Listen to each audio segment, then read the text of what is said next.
it's okay to destroy the planet and kill nearly everyone on it. Because if you're one of the elite, you get to survive.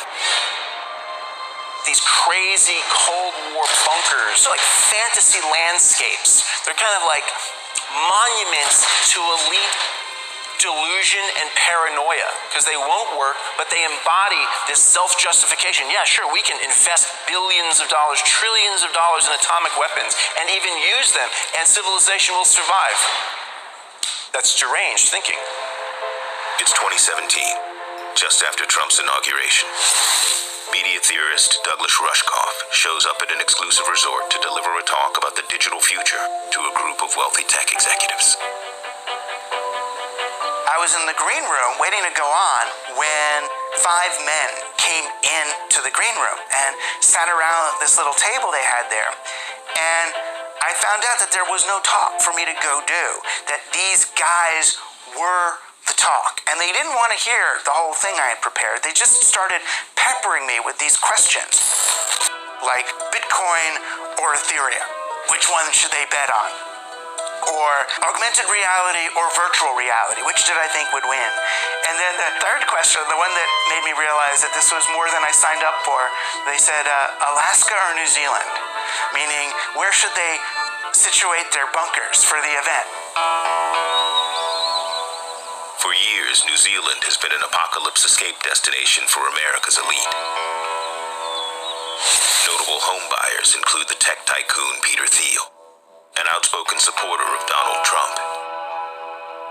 He's also bet that America was not the place to be if things collapsed, so he arranged for a New Zealand passport just in case. Other American elites were getting similar ideas. The rest of my hour with them was them asking me all these really specific questions about how to water test their plans for the apocalypse, for the electromagnetic pulse, or the economic downturn, or the disease or war that would necessitate them leaving their Silicon Valley ranches and retreating to these fortified bunkers in the middle of nowhere. The government's secret plans to save itself now have competition from the secret plans of the 1%. From converted Cold War bunkers and missile silos to specially outfitted yachts, a doomsday industry caters to the mega-rich. Luxury bunkers with indoor pools, artificial sunlight, and supplies to stay sealed off from the world for years. From the Cold War till now, the most powerful people end up being the ones most afraid. And today, even as the actions of a few at the top have helped push poverty rates near their highest levels in half a century, it's the rich who fear losing control. Elite anxiety is on the rise. The billionaires, they understand that they're playing a dangerous game, that they are running out of room to externalize the damage of the way their companies operate. Eventually, there's going to be, the social unrest that leads to your undoing, which is why these same people are looking at creating bomb shelters, going to Australia or New Zealand. What I would say is this was sort of an acceleration of the notion of what we had called gated communities, where you try to insulate yourself from the social discord that's outside. But here, it was an evacuation plan. For the billionaires in the green room with Rushkoff, the biggest concern is protecting themselves from the unruly masses. The question we ended up spending the majority of time on was, how do I maintain control of my security force after my money is worthless? So these guys had already secured Navy SEALs and security forces to come and guard their facilities for them. But if the U.S. economy goes belly up, if the government's gone, if dollars are worthless, then why are those guys going to stay and protect them? Once they start talking in those terms, it's really easy to puncture a hole in their plan. So you've got 20 Navy SEALs hired to protect you and your family from the marauding mobs of people with jeeps and bazookas. Let's say that they've got great weapons and great strategies. Why are they defending you?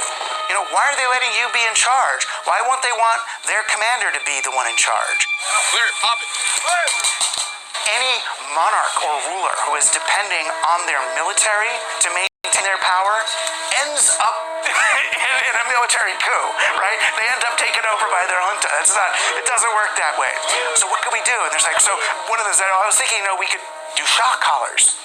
Get them to wear shock collars so I could, zap them if they're going to go off and they understand that that's the price. Shock collars, really? You really think shock collars are going to work? They're going to wait till you're asleep in order to grab the little control button. It's just not going to work. The most powerful people in the world, they see themselves as utterly incapable of actually creating a future in which everything's going to be okay.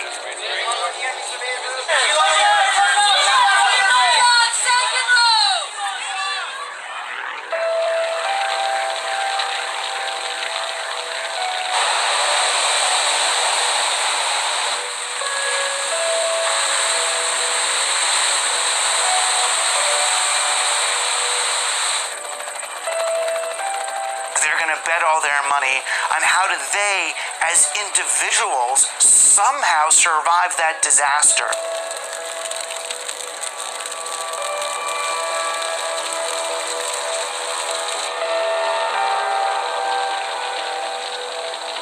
They're destroying the whole thing.